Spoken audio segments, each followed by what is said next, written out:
Welcome to exam सहपाठी। आज के इस क्लास में हम लोग नवंबर 2022 का मंथली करंट अफेयर्स कर रहे हैं और ये हमारा मंथली करंट अफेयर्स नवंबर का लास्ट पार्ट है। इसमें हम लोग जो कैटेगरीज देखेंगे नवंबर महीने की, वो है आपकी महत्वपूर्ण रक्षा और प्रौद्योगिकी से संबंधित करंट अफेयर्स और कुछ विविध समसामयिकी को देखेंगे। इसके अलावा जो नवंबर माह के महत्वपूर्ण दिवस हैं उन्हें देखेंगे। ठीक है, तो आइए स्टार्ट करते हैं। सबसे पहले रक्षा संबंधित करंट अफेयर्स को देखते हैं नवंबर महीने के। हिंद महासागर में देशों की आपसी सहयोग बढ़ाने के लिए चौथा गोवा समुद्री संगोष्ठी का आयोजन कहाँ पर किया गया? तो ये आपका गोवा समुद्री संगोष्ठी है और इसका आयोजन कहाँ पे किया गया? तो इसका आयोजन गोवा में ही किया गया है और जो हिंद महासागर में जो देश हैं उनके बीच में ये आपसी सहयोग बढ़ाने के लिए किया गया है। ठीक है, अगला हमारा है भारतीय वायुसेना और रॉयल सिंगापुर वायुसेना के मध्य 11वां वार्षिक संयुक्त सैन्य अभ्यास का आयोजन कहाँ पर किया जा रहा है? तो ये आपके भारतीय वायुसेना और रॉयल सिंगापुर वायुसेना के मध्य में हुआ है और ये हुआ है आपके कलाईकुंडा, पश्चिम बंगाल में इसका आयोजन किया गया है। ठीक है, नवंबर 2022 में रॉयल ऑस्ट्रेलियाई नौसेना और भारतीय नौसेना ने कहाँ पर समुद्री भागीदारी अभ्यास का आयोजन किया गया?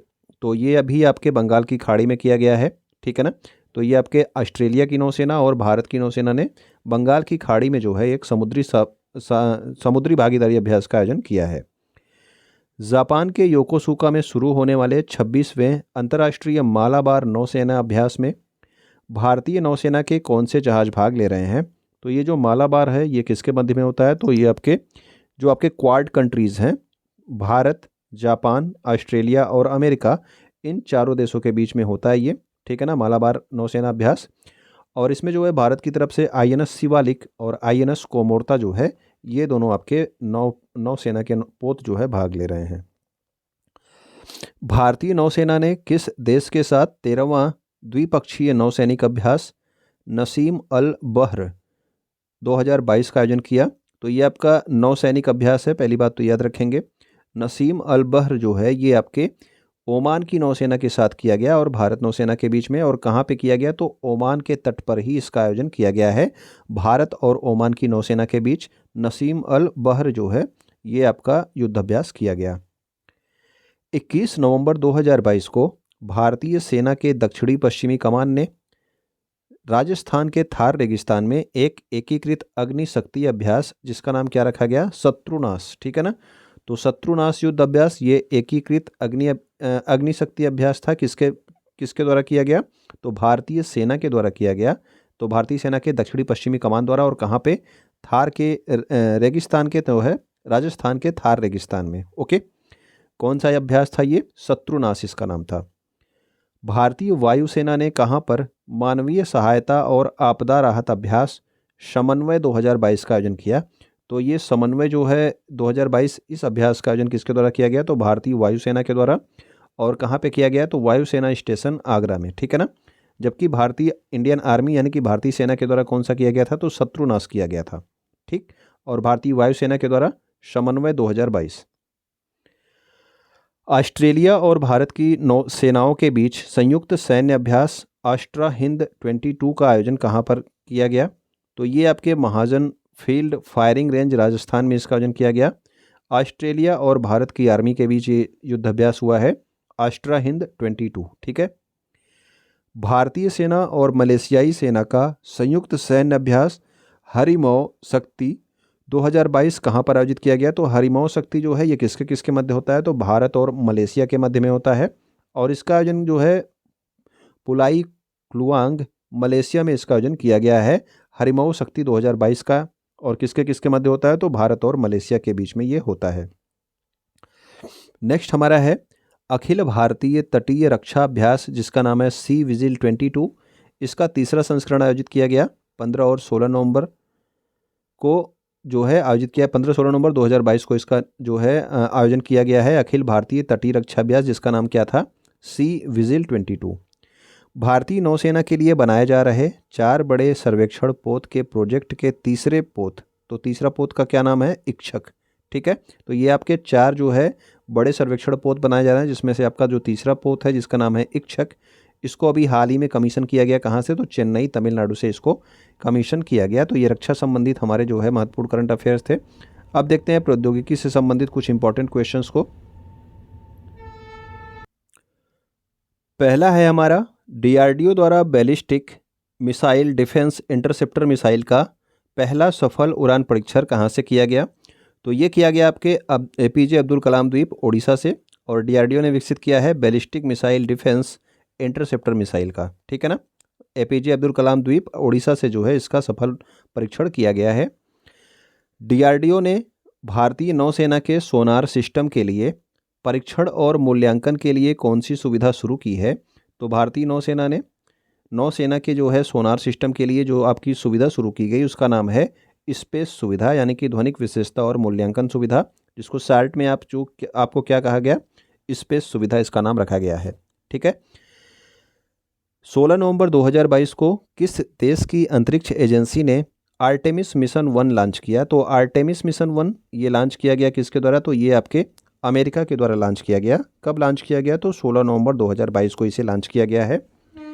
किस बंदरगाह ने आईआईटी मद्रास के सहयोग से एक सतत समुद्री जल गुणवत्ता निगरानी स्टेशन विकसित किया। तो ये आपके जवाहरलाल नेहरू पोर्ट अथॉरिटी के जो है सहयोग से विकसित किया गया है, ठीक है ना। आईआईटी मद्रास के सहयोग से किसने विकसित किया, तो जवाहरलाल नेहरू पोर्ट अथॉरिटी ने विकसित किया सतत समुद्री जल गुणवत्ता निगरानी स्टेशन, ठीक है। तो ये हमारे जो है महत्वपूर्ण प्रौद्योगिकी से संबंधित क्वेश्चंस थे। अब हम लोग कुछ विविध समसामयिकी को देखेंगे, ठीक है ना, कुछ आपके मिसलेनियस करंट अफेयर्स को। केंद्रीय पर्यावरण मंत्री भूपेंद्र यादव ने किस राज्य में रानीपुर टाइगर रिजर्व को भारत का 53वां टाइगर रिजर्व अधिसूचित किया है। तो रानीपुर टाइगर रिजर्व ये आपके कहाँ पे है, उत्तर प्रदेश में, और ये भारत का 53वां बाघ रिजर्व जो है बना है, ठीक है, और उत्तर प्रदेश का ये चौथा बाघ रिजर्व है। 1 नवंबर 2022 को भारतीय रिजर्व बैंक ने कितने बैंकों की सहायता से थोक बाजार के लिए आपका सेंट्रल बैंक डिजिटल करेंसी, और जिसको जो है डिजिटल रूपी कहा जाता है, इसका फुल फॉर्म आप इस तरह से लिखा जाता है सेंट्रल बैंक डिजिटल करेंसी, ठीक है ना, इसकी पायलट परियोजना की शुरुआत की। तो थोक बाजार के लिए जो शुरू की गई है ये 9 बैंकों के साथ शुरू की गई थी, जबकि आरबीआई ने कितने बैंकों की सहायता से खुदरा बाजार के लिए अपनी डिजिटल मुद्रा, यानी कि आपका जो डिजिटल रूपी है, यही चीज़ जो है इसको लाने के पायलट परियोजना की शुरुआत की गई। तो ये 5 बैंकों के साथ, ठीक है ना। अगर थोक बाजार के साथ पूछा जाएगा तो 9 बैंकों के साथ स्टार्ट किया गया था, और खुदरा बाजार के लिए ये 5 बैंकों के साथ डिजिटल रूपी को स्टार्ट किया गया था। हाल ही में गुजरात में दुर्घटनाग्रस्त हुआ मोरबी केबल पुल, और ये 1877 ईस्वी में बना था। ये आपका जो मोरबी केबल पुल है ये 1877 ईस्वी में बनाया गया था। ये किस नदी पर निर्मित था, तो ये जो आपका दुर्घटनाग्रस्त हुआ था ये निर्मित था आपके माछू नदी पर, ठीक है। तो मोरबी केबल पुल माछू नदी पर था। प्रधानमंत्री नरेंद्र मोदी द्वारा मानगढ़ धाम को राष्ट्रीय स्मारक घोषित किया गया। यह किस राज्य में स्थित है, तो ये आपके राजस्थान राज्य के बांसवाड़ा जिले में है, ठीक है। कौन सा धाम, मानगढ़ धाम, ठीक है ना, इंपॉर्टेंट है, याद रखेंगे। विश्वविद्यालय अनुदान आयोग यानी कि यूजीसी द्वारा सभी उच्च शिक्षा संस्थानों में 2022 से प्रतिवर्ष भारतीय भाषा दिवस कब मनाए जाने की घोषणा की है। तो इस वर्ष यानी कि 2022 से प्रत्येक वर्ष 11 दिसंबर को क्या मनाया जाएगा, भारतीय भाषा दिवस। तो ये एक नया जो है डे है, याद रखेंगे इसको, भारतीय भाषा दिवस इस वर्ष से स्टार्ट हुआ है 2022 से। भारत की किस स्टील कंपनी के प्रोडक्ट को भारत का पहला रिस्पॉन्सिबल स्टील सर्टिफिकेशन प्राप्त हुआ है। तो रिस्पॉन्सिबल स्टील सर्टिफिकेशन प्राप्त हुआ टाटा स्टील कंपनी को। केंद्र सरकार द्वारा ईटानगर अरुणाचल प्रदेश में स्थित होलोंगी हवाई अड्डे का नाम बदलकर क्या रखे जाने की मंजूरी दी गई है। तो जो आपका होलोंगी हवाई अड्डा था कहाँ पे, ईटानगर अरुणाचल प्रदेश में, इसका नाम बदल के डोनी पोलो हवाई अड्डा रख दिया गया है, ठीक है। नेक्स्ट हमारा है भारत के स्टील मैन कहे जाने वाले नाइटहुड की उपाधि से सम्मानित जमशेद जे ईरानी का निधन हो गया। उन्हें किस वर्ष पद्म भूषण से सम्मानित किया गया था। तो जमशेद जे ईरानी जो है इन्हें 2007 में पद्म भूषण से सम्मानित किया गया था। इनको नाइटहुड की उपाधि भी प्राप्त है जमशेद जे ईरानी को, और ये भारत के स्टील मैन कहे जाते हैं, ठीक है। तो जमशेद जे ईरानी का नाम आप याद रखेंगे। पद्म भूषण, रेमन मैग्सेसे पुरस्कार, इंदिरा गांधी शांति पुरस्कार से सम्मानित इलाबेन भट्ट का निधन हो गया। वह किस क्षेत्र से संबंधित थी। तो ये दोनों आपके जो निधन हैं ये दोनों इंपॉर्टेंट है, जमशेद जे ईरानी और इलाबेन भट्ट का, ठीक है ना।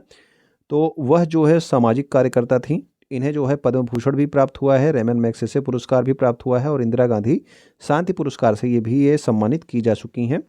इनकी एक संस्था थी, इसका नाम क्या था? सेवा, शार्ट में सेवा था, जबकि इसका फुल फॉर्म था सेल्फ एम्प्लॉयड वोमेन एसोसिएशन। ठीक है ना।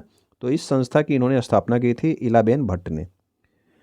जनवरी 2023 में इंदौर मध्य प्रदेश में आयोजित होने वाले 17वें प्रवासी भारतीय दिवस सम्मेलन में किस देश के राष्ट्रपति मुख्य अतिथि होंगे? तो 17वां जो आपका प्रवासी भारतीय दिवस सम्मेलन होगा, इसमें गुयाना के राष्ट्रपति डॉक्टर मोहम्मद इरफान अली को जो है मुख्य अतिथि के रूप में आमंत्रित किया गया है। और ये कब होगा आपका 17वां प्रवासी दिवस? तो ये आपके 9 जनवरी को स्टार्ट होगा 2023 में, इंदौर मध्य प्रदेश में इसका आयोजन किया जाएगा। तो गुयाना के राष्ट्रपति doctor Mohammad Irfan Ali. Collins dictionary ने वर्ड ऑफ द ईयर 2022 किसे चुना? तो कॉलिंस डिक्शनरी ने वर्ड ऑफ द ईयर 2022 चुना है परमा क्राइसिस को, और ये आपकी असुरक्षा और अस्थिरता की भावना होती है। ठीक है, परमा क्राइसिस, असुरक्षा और अस्थिरता की भावना, word of the year 2022 Collins dictionary ने इसे चुना है। शिक्षा मंत्रालय ने उच्च शिक्षण संस्थानों के मूल्यांकन और मान्यता को मजबूत करने के लिए किसकी अध्यक्षता में एक उच्च स्तरीय पैनल का गठन किया है? तो डॉक्टर के राधाकृष्णन की अध्यक्षता में उच्च शिक्षण संस्थानों के मूल्यांकन और मान्यता को मजबूत करने के लिए एक समिति का गठन किया गया है शिक्षा मंत्रालय के द्वारा। यूनेस्को द्वारा बायोस्फीयर रिजर्व के लिए पहली बार अंतर्राष्ट्रीय दिवस कब मनाया गया? तो बायोस्फीयर रिजर्व के लिए अंतर्राष्ट्रीय दिवस ये भी आपका 3 नवंबर 2022 को मनाया गया। ठीक है ना। अभी आपने देखा कि उच्च शिक्षा संस्थानों में यूजीसी द्वारा 11 नवंबर को जो है क्या मनाया गया? भारतीय भाषा दिवस। और ये आपका एक और इम्पोर्टेंट है, बायोस्फीयर रिजर्व के लिए पहली बार अंतर्राष्ट्रीय दिवस कब मनाया गया? तो 3 नवंबर 2022 को पहली बार अंतर्राष्ट्रीय दिवस मनाया गया बायोस्फीयर रिजर्व के लिए। ठीक है। अक्टूबर 2022 तक सऊदी अरब और इराक को पीछे छोड़ते हुए भारत को शीर्ष तेल आपूर्तिकर्ता देश कौन बन गया है? तो अक्टूबर 2022 तक की बात हो रही है। ठीक है ना। इसमें सऊदी अरब और इराक को पीछे छोड़ते हुए रूस ने जो है अक्टूबर 2022 में सबसे ज़्यादा जो है तेल की आपूर्ति किसे की है? भारत देश को। म्यूनिसिपल बांड जारी करने वाला भारत का दूसरा शहर कौन बन गया है? तो म्यूनिसिपल बांड जारी करने वाला जो भारत का दूसरा शहर बन गया है वो बन गया है बड़ोदरा। जबकि पहला शहर कौन था? तो पहला शहर आपका पुणे था। तो वडोदरा कहाँ पे है? तो ये आपके गुजरात राज्य में है। और पुणे कहाँ पे है? तो ये महाराष्ट्र राज्य में है। विनिंग द इनर बैटल पुस्तक किस क्रिकेटर द्वारा लिखी गई? तो विनिंग द इनर बैटल पुस्तक ये लिखी गई है शेन वाटसन के द्वारा। ठीक है ना। तो शेन वाटसन जो है ऑस्ट्रेलिया के दिग्गज खिलाड़ी थे, इन्होंने लिखी है विनिंग द इनर बैटल पुस्तक। 26 जनवरी 2023 को गणतंत्र दिवस समारोह में मुख्य अतिथि के रूप में किसे आमंत्रित किया गया? तो ये आपका 26 जनवरी 2023 यानी कि अगले वर्ष जो 26 जनवरी होगा उसमें मुख्य अतिथि के रूप में आमंत्रित किया गया है मिस्र के राष्ट्रपति अब्देल फतेह अल सीसी को। ठीक है। तो अब्देल फतेह अल सीसी को जो है ये आपके आमंत्रित किया गया है। और ये कहाँ के राष्ट्रपति हैं? तो ये आपके मिस्र देश के राष्ट्रपति हैं। उत्तर प्रदेश सरकार ने किस वर्ष तक मथुरा वृंदावन को शुद्ध शून्य कार्बन उत्सर्जन पर्यटन स्थल बनाए जाने की घोषणा की है? तो वर्ष 2041 तक मथुरा और वृंदावन को शुद्ध शून्य कार्बन उत्सर्जन पर्यटन स्थल बना दिया जाएगा। उत्तर प्रदेश सरकार ने ऐसी घोषणा की है। 21 से 30 नवंबर 2022 तक किस राज्य में संगाई महोत्सव मनाया जाएगा? तो संगाई हिरन जो है ये केवल पाया जाता है कहाँ पे? मणिपुर राज्य में। और यहीं पर जो है संगाई महोत्सव मनाया जाएगा। 21 से 30 नवंबर तक मनाया गया। ठीक है ना। 30 वर्ष की साझेदारी पूरे होने पर आसियान भारत मैत्री वर्ष के रूप में किस वर्ष को घोषित किया गया? तो वर्ष 2022 को जो है आसियान भारत मैत्री वर्ष के रूप में घोषित किया गया है जो है। ठीक है ना, वर्ष 2022 को। प्रधानमंत्री नरेंद्र मोदी ने बेंगलुरु में श्री नाद प्रभु केम्पेगौड़ा की 108 फीट ऊंची प्रतिमा, कांस्य की प्रतिमा है, ठीक है ना, इसका अनावरण किया। इसे किस नाम से जाना जाएगा? तो ये आपके बेंगलुरु में जो है स्थापित हुई है, किसकी? नाद प्रभु केम्पेगौड़ा की जो है प्रतिमा। और ये 108 फीट ऊंची है और कांस्य की बनी हुई प्रतिमा है। इससे जाना जाएगा स्टैचू ऑफ प्रॉस्पेरिटी के नाम से। ठीक है, तो स्टैचू ऑफ प्रॉस्पेरिटी के नाम से जाना जाएगा। और ये कहाँ पे स्थापित हुई? बेंगलुरु में। हाल ही में रंगास्वामी लक्ष्मी नारायण कश्यप का निधन हो गया। ये किस क्षेत्र से संबंधित थे? तो रंगास्वामी लक्ष्मी नारायण कश्यप क्या थे, तो ये एक गणितज्ञ थे, ठीक है ना। तो गणितज्ञ थे। अभी इनके मृत्यु पर प्रधानमंत्री नरेंद्र मोदी ने भी इनका जिक्र किया था। तो नाम आप याद रखना, रंगास्वामी लक्ष्मी नारायण कश्यप क्या थे, गणितज्ञ थे। 14 नवंबर 2022 को आमूर फाल्कन फेस्टिवल का 7वां संस्करण कहाँ पर मनाया गया। तो आमूर फाल्कन फेस्टिवल ये मनाया जाता है कहाँ पे, ये आपके मणिपुर राज्य में मनाया जाता है। और यहीं पे अभी आपने देखा संगाई महोत्सव भी कहाँ पे होता है, तो वो भी आपके मणिपुर राज्य में होता है। अगला हमारा है 10 नवंबर 2022 को भारतीय सेना ने किस राज्य में वालोंग मेला का आयोजन किया। तो वालोंग मेला का आयोजन कहाँ पे किया गया, तो ये किया गया है अरुणाचल प्रदेश में, ठीक है ना। तो अरुणाचल प्रदेश में वालोंग मेला का आयोजन किया गया है, ठीक है। 10 देशों के समूह आसियान ने सैद्धांतिक रूप से किसे अपने 11वें सदस्य के रूप में स्वीकार करने पर सहमति व्यक्त की है। तो आसियान का जो है अभी बैठक हो रहा था, ठीक है ना। और यहाँ पे जो है 11वें सदस्य के रूप में तिमोर लेस्ते को जो है क्या किया गया, 11वें सदस्य देश के रूप में इनको स्वीकार करने पर सहमति जो है व्यक्त कर दी गई है। यानी कि अब जो है आसियान में 10 की जगह कितने सदस्य हो जाएंगे, 11 सदस्य हो जाएंगे। मेघालय राज्य में वांगला महोत्सव, जिसको जो है 100 ड्रम महोत्सव, ये किस जनजाति के द्वारा मनाया गया। तो वांगला महोत्सव को 100 ड्रम महोत्सव भी कहा जाता है और ये मनाया गया आपके गारो जनजाति के द्वारा। कहाँ पे, किस राज्य में, तो मेघालय राज्य में। गारो, खासी और जयंतिया ये 3 जनजातियाँ पाई जाती हैं कहाँ पे, तो मेघालय राज्य में, ठीक है। हाल ही में फिल्म सुपरस्टार कृष्णा गारू का निधन हो गया। ये किस क्षेत्रीय सिनेमा से जुड़े थे। तो कृष्णा गारू जो है ये आपके तेलुगु सिनेमा से जुड़े थे। और जो आपके तेलुगु के सुपरस्टार हैं महेश बाबू, इनके ये पिता थे, ठीक है। ये पहले भी आपके एक्टर रह चुके हैं कृष्णा गारू, ठीक। भारत के राष्ट्रीय grid operator power system operation corporation limited का नाम बदलकर क्या कर दिया गया है। तो power system operation corporation limited का नाम बदलकर अब कर दिया गया है grid controller of India limited, ठीक है ना। तो ये आपके भारत का ग्रिड ऑपरेटर था power system operation corporation limited, इसका नाम हो गया है अब आपका grid controller of India limited. किस राज्य सरकार द्वारा पर्यटन क्षेत्र को बढ़ावा देने के लिए रामायण सर्किट और महाभारत सर्किट को विकसित किए जाने की घोषणा की। तो रामायण और महाभारत से संबंधित स्थान आपके उत्तर प्रदेश में है, तो यहीं पे आपका रामायण सर्किट और महाभारत सर्किट विकसित किए जाने की घोषणा की गई है। उत्तराखंड राज्य के हाई कोर्ट को नैनीताल से कहां पर ट्रांसफ़र किए जाने के प्रस्ताव को सैद्धांतिक मंजूरी दे दी गई। तो उत्तराखंड राज्य का जो हाई कोर्ट था ये पहले नैनीताल में था और अब इसको जो है हल्द्वानी जो है ट्रांसफ़र किए जाने को मंजूरी प्रदान कर दी गई है। किसके द्वारा, उत्तराखंड के जो है विधानमंडल के द्वारा। कतर में आयोजित फीफा वर्ल्ड कप में भारत का प्रतिनिधित्व करने कौन गया था। तो फीफा वर्ल्ड कप में भारत का प्रतिनिधित्व किसने किया, तो ये किया था उपराष्ट्रपति जगदीप धनखड़ ने, ठीक है ना।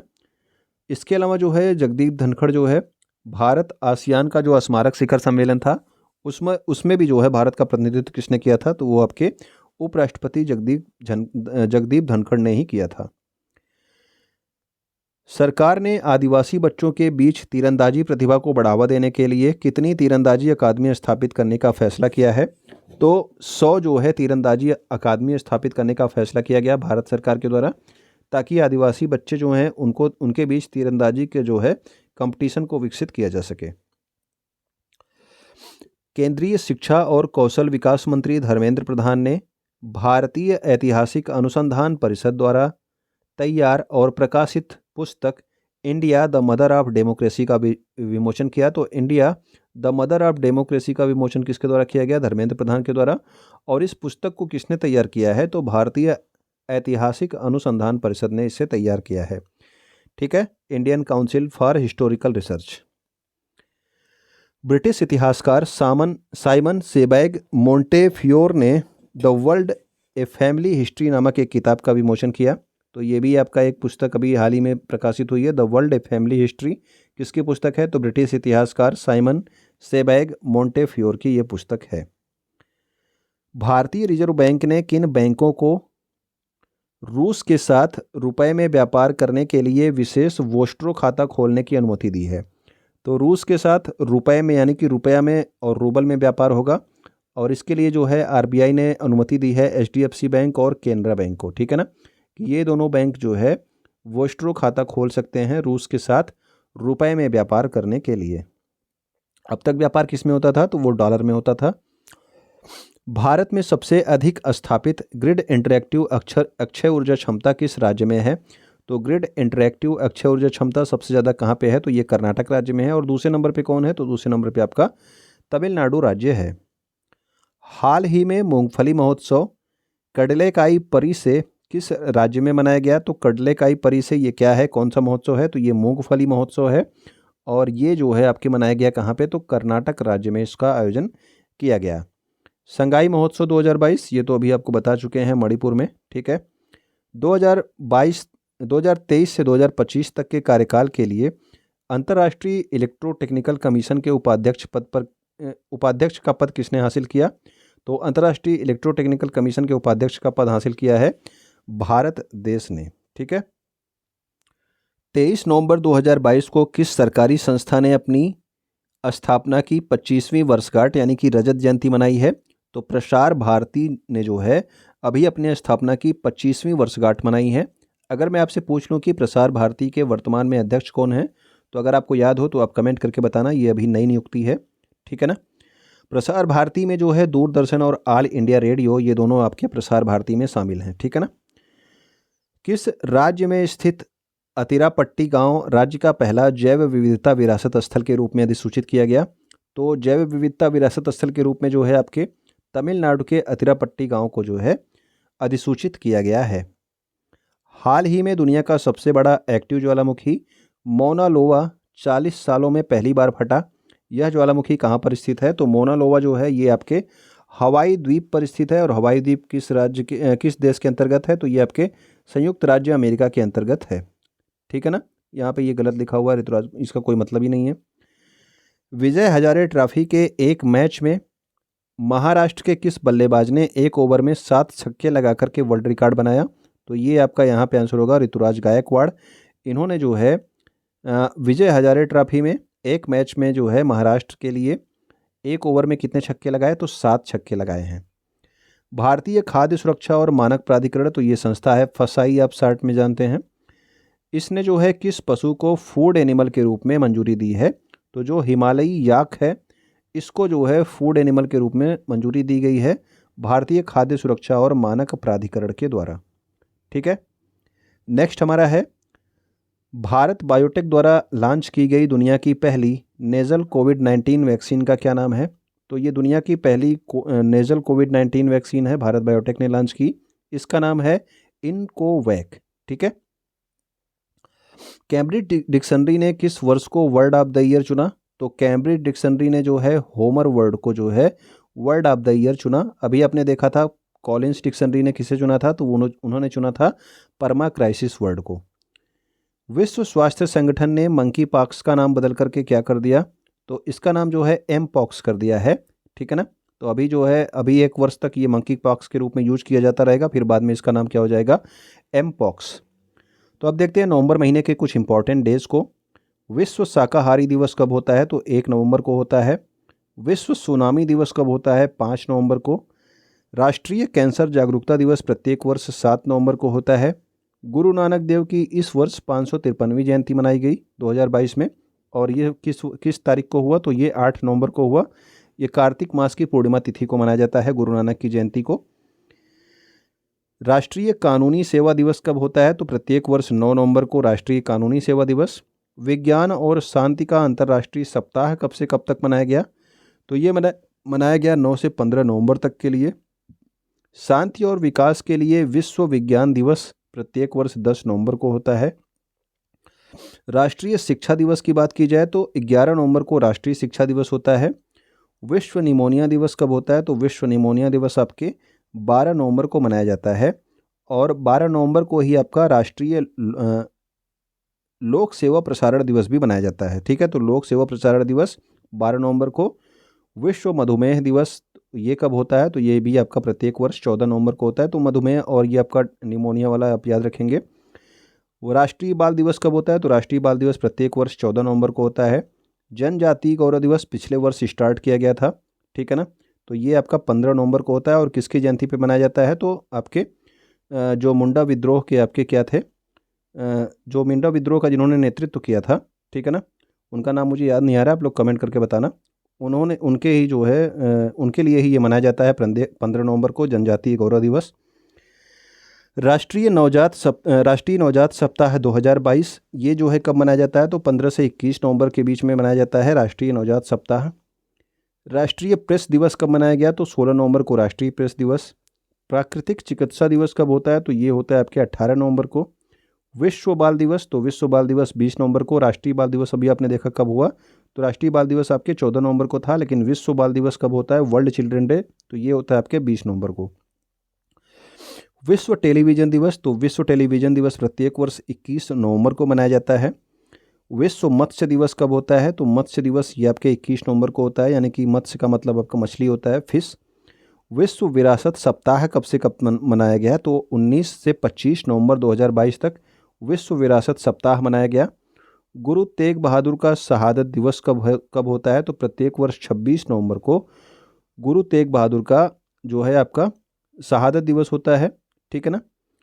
राष्ट्रीय दुग्ध दिवस कब मनाया जाता है, तो राष्ट्रीय दुग्ध दिवस प्रत्येक वर्ष 26 नवंबर को। और भारत का संविधान दिवस भी कब होता है, तो संविधान आपका अंगीकृत किया गया था 26 नवंबर को, इसीलिए संविधान दिवस 26 नवंबर को। तो ये हमारे इंपॉर्टेंट क्वेश्चंस थे, ठीक है। नवंबर माह के सारे करंट अफेयर्स कंप्लीट हो गए हैं। अगर आपको पसंद आया तो आप कमेंट कर सकते हैं, नए हो तो सब्सक्राइब कर सकते हैं, वीडियो आप शेयर कर दीजिएगा, लाइक आप कर चुके होंगे। वीडियो को देखने के लिए आपका बहुत बहुत धन्यवाद।